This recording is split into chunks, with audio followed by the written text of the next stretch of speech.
I have this memory. It's the eve of my 8th birthday.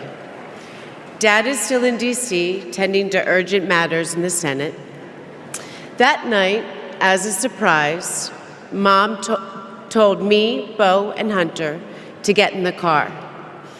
I remember pulling up to the Wilmington Amtrak station, riding up the escalator to the platform. The train stops, doors open, and Dad steps out. As soon as I saw him, I run down that platform and jump into his arms. Like magic, Mom brought out a cake, they sang happy birthday, and I blew out the candles. Dad hugged me, and he said that he had to get back to work. He crossed to the southbound train, and off he went to D.C. That was a snapshot of one moment, of one day, on this extraordinary journey of being Joe Biden's daughter.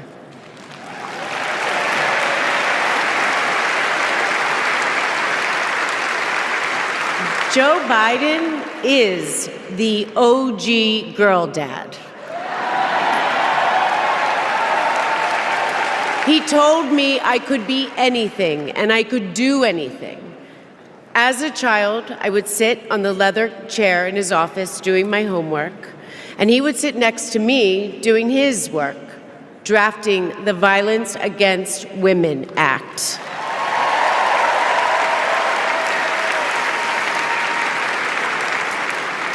And he wasn't just a girl dad.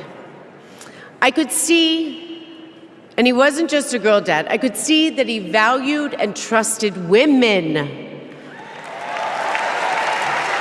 How he listened to his mother, how he believed in his sister, and most of all, how he respected my mother's career.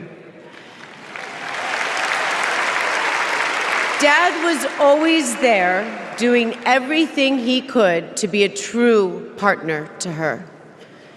Dad, you always tell us, but we don't tell you enough, that you are the love of our lives and the life of our love.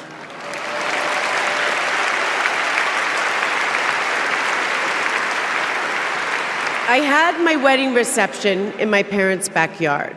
At the time, my dad was vice president. But he was also that dad who literally set up the entire reception. He was riding around in his John Deere four-wheeler, fixing the place settings, arranging the plants, and by the way, he was very emotional. I thought that I would be a mess, but he was the one crying, and I was the one who had to comfort him. Before he walked me down the aisle, he turned to me and said that he would always be my best friend.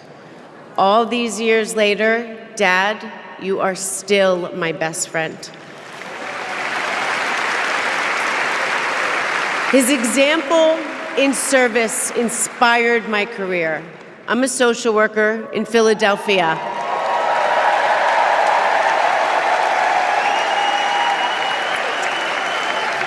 I support formerly incarcerated women as they heal from past trauma and they reclaim their lives. Dad always told me that I was no better than anybody else and nobody was better than me. He taught me that everyone deserves a fair shot and that we shouldn't leave anyone behind. That's what you learn from a fighter who has been underestimated his entire life. When I look at Dad, I see grace, strength, and humility. I see one of the most consequential leaders ever in history.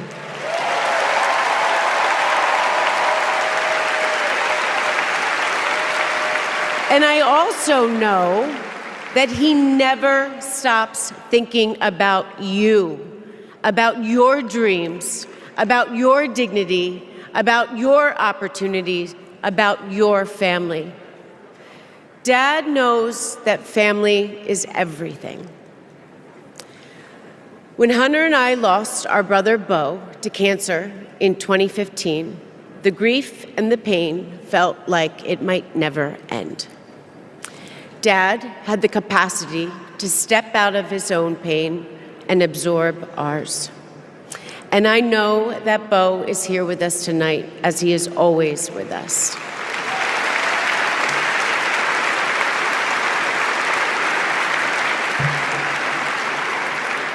After Bo passed, I got this tattoo on my wrist.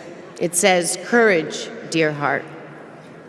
A reminder to myself to keep going, to get back up, like my dad has always done. He has taught me that a courageous heart is a miraculous thing. A courageous heart can heal a family. A courageous heart can heal a nation, and maybe even the world. And now, this election requires the courageous hearts of all of us. In 2020, my dad selected Kamala Harris to beat Donald Trump. And he knows in 2024, she will beat Donald Trump again.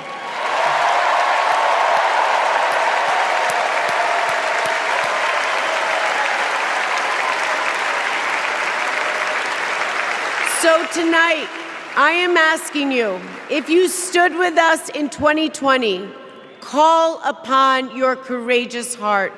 Stand with us today. Work harder than you have ever worked before in your life.